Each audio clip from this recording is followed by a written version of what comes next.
നമസ്കാരം. മലയാളി വാർത്തയിലേക്ക് സ്വാഗതം. പാർലമെന്റിൽ NDAയെയും BJPയെയും തറപറ്റിക്കാൻ തമിഴ്നാട് മുഖ്യമന്ത്രി വിജയ് വിചാരിച്ചാൽ സാധിക്കുമോ? മണ്ഡല പുനർനിർണയ ബില്ല് പാർലമെന്റിൽ തിരികെ വരികയാണ്. ഏതാനും മാസങ്ങൾക്ക് മുമ്പാണ് മണ്ഡല പുനർനിർണയവും അതോടൊപ്പം തന്നെ വനിതാ സംവരണ ബില്ലും അടക്കമുള്ളവ ലോക്സഭയുടെ പരിഗണനയ്ക്ക് വന്നത്. അന്ന് NDAയ്ക്ക് അനുകൂലമായിരുന്നില്ല സാഹചര്യങ്ങൾ. അതുകൊണ്ട് തന്നെ DMKയും കോൺഗ്രസും തൃണമൂൽ കോൺഗ്രസും ഒക്കെ ചേർന്ന് ആ ബില്ലുകളെ പരാജയപ്പെടുത്തി. ഭരണഘടനാ ഭേദഗതി ബില്ലായതിനാൽ പ്രതിപക്ഷത്തിൻ്റെ പിന്തുണയില്ലാതെ NDAയ്ക്ക് ആ ബില്ല് പാസ്സാക്കാൻ കഴിയുമായിരുന്നില്ല. ആ സാഹചര്യത്തിൽ നിയമസഭാ തെരഞ്ഞെടുപ്പ് തമിഴ്നാട്ടിലെയും അതുപോലെ തന്നെ പശ്ചിമ ബംഗാളിലെയും നിയമസഭാ തെരഞ്ഞെടുപ്പ് പടിവാതിൽക്കൽ നിൽക്കുമ്പോഴാണ് ഈ രണ്ട് ബില്ലുകളും കേന്ദ്ര സർക്കാർ കൊണ്ടുവന്നത്. ആ ബില്ല് പാസ്സാക്കാൻ കഴിയാത്തത് കാരണം അന്ന് പ്രധാനമന്ത്രി നരേന്ദ്രമോദി രാജ്യത്തെ വനിതകളോട് മാപ്പ് പറഞ്ഞിരുന്നു.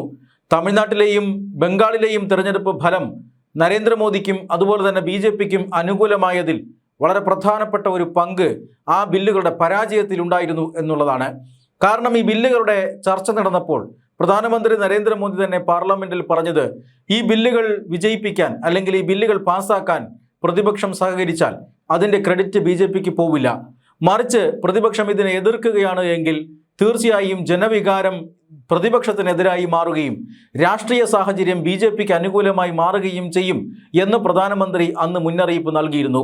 എന്നാൽ പ്രധാനപ്പെട്ട പ്രതിപക്ഷ രാഷ്ട്രീയ പാർട്ടികൾ കോൺഗ്രസും DMKയും തൃണമൂൽ കോൺഗ്രസും എല്ലാം ഈ ബില്ലിനെതിരെ ഒറ്റക്കെട്ടായി ഉറച്ചു നിന്നു. അതിൻ്റെ ഭാഗമായി ബില്ലുകൾ പരാജയപ്പെട്ടു. പക്ഷേ തെരഞ്ഞെടുപ്പിൽ പരാജയപ്പെട്ടത് ബില്ലുകൾ പരാജയപ്പെടുത്തിയ മുന്നണികളായിരുന്നു. അതായത് തമിഴ്നാട്ടിൽ DMK സർക്കാർ നിലംപതിച്ചു. പശ്ചിമ ബംഗാളിൽ തൃണമൂൽ കോൺഗ്രസിൻ്റെ സർക്കാർ 15 വർഷത്തിന് ശേഷം അധികാരത്തിൽ നിന്ന് പുറത്തായി. ചരിത്രത്തിലാദ്യമായി BJP ബംഗാളിൽ അധികാരത്തിൽ വന്നു. DMKയോ അല്ലെങ്കിൽ AIADMKയോ എന്ന ദ്രാവിഡ ഒരു മുന്നേറ്റം അല്ലെങ്കിൽ ദ്രാവിഡ മൊണോപ്പൊളി അത് പൊളിച്ചടുക്കിക്കൊണ്ട് തമിഴ്നാട്ടിൽ വിജയ് അധികാരത്തിൽ വന്നു. ഇതാണ് പിന്നീട് നടന്നത്. എന്നാൽ ഈ തെരഞ്ഞെടുപ്പുകൾക്ക് ശേഷം വലിയ രാഷ്ട്രീയ മാറ്റം ദേശീയ തലത്തിൽ രാജ്യത്ത് നടന്നു. ആം ആദ്മി പാർട്ടിയുടെ MP മാർ BJPയിലേക്ക് വന്നു. തൃണമൂൽ കോൺഗ്രസിൻ്റെ MP മാർ BJP പക്ഷത്തേക്ക് ചാഞ്ഞു. അതിനോടൊപ്പം മഹാരാഷ്ട്രയിൽ വലിയ രാഷ്ട്രീയ തീരുമാനങ്ങൾ വന്നു. ഉദ്ധവ് താക്കറെക്കൊപ്പം നിന്ന 9ഓളം വരുന്ന MP മാർ അവർ BJPയോടൊപ്പം വന്നു, അതായത് NDAയോടൊപ്പം വന്നു, ഷിൻഡെ വിഭാഗത്തിനോടൊപ്പം വന്നു. മഹാരാഷ്ട്രയിൽ തന്നെ അജിത് പവാറിൻ്റെ 8ഓളം MP മാരും ഈ മണ്ഡല പുനർനിർണയ ബില്ലും അതോടൊപ്പം തന്നെ വനിതാ സംവരണ ബില്ലുമൊക്കെ പാർലമെന്റിൽ വരുമ്പോൾ NDAയ്ക്കൊപ്പം അല്ലെങ്കിൽ ഈ ബില്ലിന് അനുകൂലമായി വോട്ട് ചെയ്യുമെന്നാണ് ഇപ്പോൾ അറിയാൻ സാധിക്കുന്നത്. ഇങ്ങനെ NDAയ്ക്കും BJPക്കും അനുകൂലമായി വലിയ രാഷ്ട്രീയ മാറ്റം പാർലമെന്റിൽ സംഭവിച്ചിരിക്കുന്നു.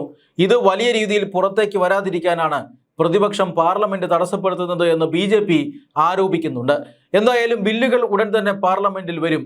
അങ്ങനെ വരുമ്പോൾ ആ ബില്ലുകളെ എതിർക്കാൻ, പ്രത്യേകിച്ചും മണ്ഡല പുനർനിർണയ ബില്ലിനെ എതിർക്കാൻ ഇപ്പോൾ ഇതാ വിജയ് തീരുമാനിച്ചിരിക്കുന്നു.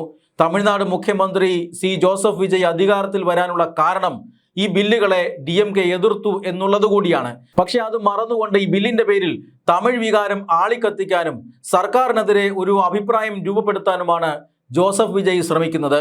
അതിൻ്റെ ഭാഗമായി മണ്ഡല പുനർനിർണയ ബില്ലിനെതിരെ വോട്ട് രേഖപ്പെടുത്താനായി MP മാരുടെ യോഗം വിളിച്ചിരിക്കുകയാണ് ജോസഫ് വിജയ്. എന്നാൽ ജോസഫ് വിജയിൻ്റെ ഈ ഒരു നടപടി തുടക്കത്തിലെ പാളുകയാണ്. DMKയിലെ MP മാർ, അതായത് തമിഴ്നാട്ടിൽ നിന്നും ഏറ്റവും കൂടുതൽ MP മാർ ഉള്ളത് DMKയ്ക്കാണ്. DMK MP മാർ ഈ ചടങ്ങിൽ അല്ലെങ്കിൽ ഈ പറയുന്ന യോഗത്തിൽ പങ്കെടുക്കില്ല എന്ന് ഇപ്പോൾ അറിയിച്ചിരിക്കുകയാണ്. അതിൻ്റെ കാരണം അവർ നിരത്തുന്നത് തമിഴ്നാട് ഒരു വലിയ പ്രതിസന്ധിയിലേക്ക് പോവുകയാണ്. അത് കേന്ദ്ര സർക്കാർ ഉയർത്തുന്ന പ്രതിസന്ധി അല്ല, മറിച്ച് തൊട്ടടുത്തുള്ള സംസ്ഥാനമായ ഈ കർണാടകയിലെ കോൺഗ്രസ് സർക്കാർ ഉയർത്തുന്ന വലിയ പ്രതിസന്ധിയാണ്. തമിഴ്നാട്ടിലെ കർഷകരെ വഞ്ചിച്ചുകൊണ്ട് കാവേരിയിൽ നിന്നുള്ള നദീജലം തമിഴ്നാടിന് നൽകില്ല എന്ന് കർണാടക സർക്കാർ തീരുമാനമെടുത്തിരിക്കുന്നു. DK ശിവകുമാർ അധികാരത്തിൽ വന്നതിന് ശേഷം അങ്ങനെയൊരു പ്രതികൂല നിലപാട് തമിഴ്നാടിനോട് അല്ലെങ്കിൽ തമിഴ്നാട്ടിലെ കർഷകരോട് കർണാടകയിലെ സർക്കാർ കാണിച്ചിരിക്കുന്നു. ഇതിനെതിരെ ആണ് ആദ്യം പ്രതികരിക്കേണ്ടത്. മുഖ്യമന്ത്രി വിജയ് ആകട്ടെ ഇതിനെതിരെ മൗനം പാലിക്കുകയാണ്. നമുക്കറിയാം, കോൺഗ്രസ് വിജയിയെ പിന്തുണയ്ക്കുന്ന രാഷ്ട്രീയ പാർട്ടിയാണ് തമിഴ്നാട്ടിൽ. അതേ കോൺഗ്രസ് ഭരിക്കുന്ന കർണാടക ആ കർണാടകയിൽ നിന്നും ജലത്തിൻ്റെ രാഷ്ട്രീയം ഉപയോഗിച്ചുകൊണ്ട് തമിഴ്നാടിനെ വരഞ്ഞു മുറുക്കാനുള്ള ശ്രമം നടത്തുന്നു. ആ കർണാടകയിലെ കർഷകരെ ഒപ്പം നിർത്താൻ കർണാടക കോൺഗ്രസ് ശ്രമിക്കുമ്പോൾ തമിഴ്നാട്ടിലെ കോൺഗ്രസിൻ്റെ പിന്തുണയുള്ളതുകൊണ്ട് ഒരു കാരണവശാലും വിജയ്ക്ക് ഇതിനെതിരെ ഒന്നും പറയാൻ സാധിക്കുന്നില്ല. ഈ രാഷ്ട്രീയ സാഹചര്യത്തെ ഡൈവേർട്ട് ചെയ്യാനാണ്, തമിഴ്നാട്ടിലെ ജനങ്ങളുടെ ശ്രദ്ധ അത് ഈ നദീജല പ്രശ്നത്തിൽ നിന്നും തിരിക്കാനായിട്ടാണ് മണ്ഡല പുനർനിർണയ ബില്ലിനെതിരെ വലിയ ജനവികാരം ആളിക്കത്തിക്കാൻ വിജയ് ശ്രമിക്കുന്നത് എന്ന് DMKക്ക് മനസ്സിലായിട്ടുണ്ട്. അതുകൊണ്ട് തന്നെ ആദ്യം കാവേരി നദീജല പ്രശ്നം അതാണ് MP-മാരുമായി ചർച്ച ചെയ്യേണ്ടത്.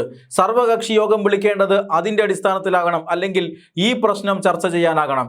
അല്ലാതെ ഈ മണ്ഡല പുനർനിർണയ ബില്ലുകൾ ചർച്ച ചെയ്യാനാകരുത് എന്ന നിലപാടാണ് DMKക്കുള്ളത്. ആ നിലപാട് കൈക്കൊണ്ടുകൊണ്ട് DMK MP-മാർ വിജയ് വിളിച്ച ഈ യോഗത്തിൽ പങ്കെടുക്കുന്നില്ല എന്നറിയിച്ചിരിക്കുകയാണ്. AIADMKയും ഇതിൽ പങ്കെടുക്കുന്നില്ല. നദീജല വിഷയം തന്നെയാണ് അവരുടെയും പ്രശ്നം. പിന്നെ പങ്കെടുക്കുന്നത് ആരാണ്? ഭരണപക്ഷത്തെ MP-മാർ മാത്രം. അവരാണെങ്കിൽ വളരെ കുറവുമാണ്. കോൺഗ്രസിലെയും മുസ്ലിം ലീഗിലെയും CPI CPM-ൻ്റെയും ഒക്കെ MP-മാരാണ് ഇപ്പോൾ വിജയുടെ സർവകക്ഷി യോഗത്തിൽ പങ്കെടുക്കുന്നത്. എന്ന് പറഞ്ഞാൽ തമിഴ്നാട് മുഖ്യമന്ത്രി ജോസഫ് വിജയ് വിളിച്ച ആദ്യ സർവകക്ഷി യോഗം തന്നെ അലസി പിരിയുകയാണ്. കസേരകൾ ഒഴിഞ്ഞുകിടക്കും. ഒന്നോ രണ്ടോ ഭരണപക്ഷ MP-മാർ എത്തിയേക്കും. അതല്ലാതെ മണ്ഡല പുനർനിർണയ ബില്ലിനെതിരെ ഒന്നും ചെയ്യാൻ തമിഴ്നാട് മുഖ്യമന്ത്രിക്ക് സാധിക്കില്ല എന്ന് തമിഴ്നാട്ടിലെ രാഷ്ട്രീയ സാഹചര്യം അദ്ദേഹത്തിന് പഠിപ്പിച്ചു കൊടുക്കുകയാണ്. കാരണം മണ്ഡല പുനർനിർണയ ബില്ലിനെതിരെ ആദ്യം വലിയ എതിർപ്പ് വന്നത് തമിഴ്നാട്ടിൽ നിന്ന് തന്നെയാണ്. DMK അതിശക്തമായ എതിർപ്പ് അറിയിച്ചു. എന്നാൽ കോൺഗ്രസ് ചതിച്ച് അപ്പുറത്തെ മുന്നണിയിലേക്ക് പോയത് DMKക്ക് വലിയ തിരിച്ചടിയായി. അതായത് DMK ഭരണത്തിൽ വരണമോ, AIADMK ഭരണത്തിൽ വരണമോ, അതോ ഈ പറയുന്ന ജോസഫ് വിജയ് ഭരണത്തിൽ വരണമോ എന്നൊരു ആശങ്ക തമിഴ്നാട് നിയമസഭാ തെരഞ്ഞെടുപ്പിന് ശേഷം ഉണ്ടായിരുന്നു. ഏറ്റവും വലിയ ഒറ്റകക്ഷിയായി ഈ TVK തിരഞ്ഞെടുക്കപ്പെട്ടുവെങ്കിലും TVKക്ക് കേവല ഭൂരിപക്ഷമില്ലായിരുന്നു. മറ്റുള്ളവർ ഒരുമിച്ച് നിന്നാൽ ഭരണം പിടിക്കാമെന്നുള്ള സാഹചര്യമുണ്ട്. ആ പ്രതീക്ഷകൾ അല്ലെങ്കിൽ അത്തരം കാര്യങ്ങളെല്ലാം പരിഗണിച്ചതുമാണ് DMKയും ADMKയും. എന്നാൽ ആ രണ്ടു പാർട്ടികളെയും ചതിച്ചുകൊണ്ട് TVKക്ക് പിന്തുണ നൽകിയത് ഇതേ കോൺഗ്രസും അതുപോലെ തന്നെ മുസ്ലിം ലീഗും CPM-ഉം എല്ലാമായിരുന്നു.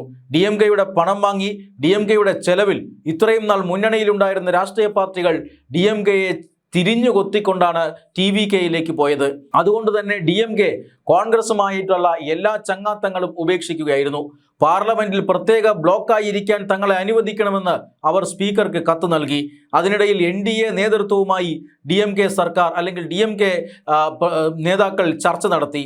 മാത്രമല്ല DMK ഉറപ്പ് നൽകുന്നു NDAക്ക്, അതായത് ഈ വിഷയാധിഷ്ഠിതമായ കാര്യങ്ങളിൽ പിന്തുണ വേണമെങ്കിൽ പരിഗണിക്കാം.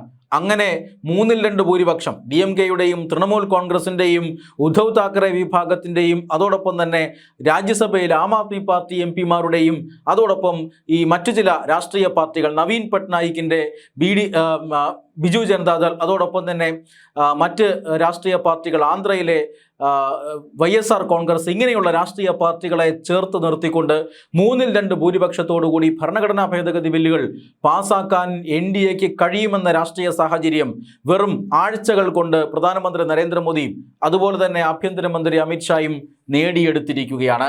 ഈ ഒരു നീക്കത്തിനെതിരെയാണ്, ശക്തിശാലിയായ NDAക്ക് എതിരെയാണ് ഇപ്പോൾ വിജയുടെ പടനീക്കം ഉണ്ടായിരിക്കുന്നത്. പക്ഷേ അത് തുടക്കത്തിലെ പാളി എന്ന് തന്നെ പറയേണ്ടി വരും.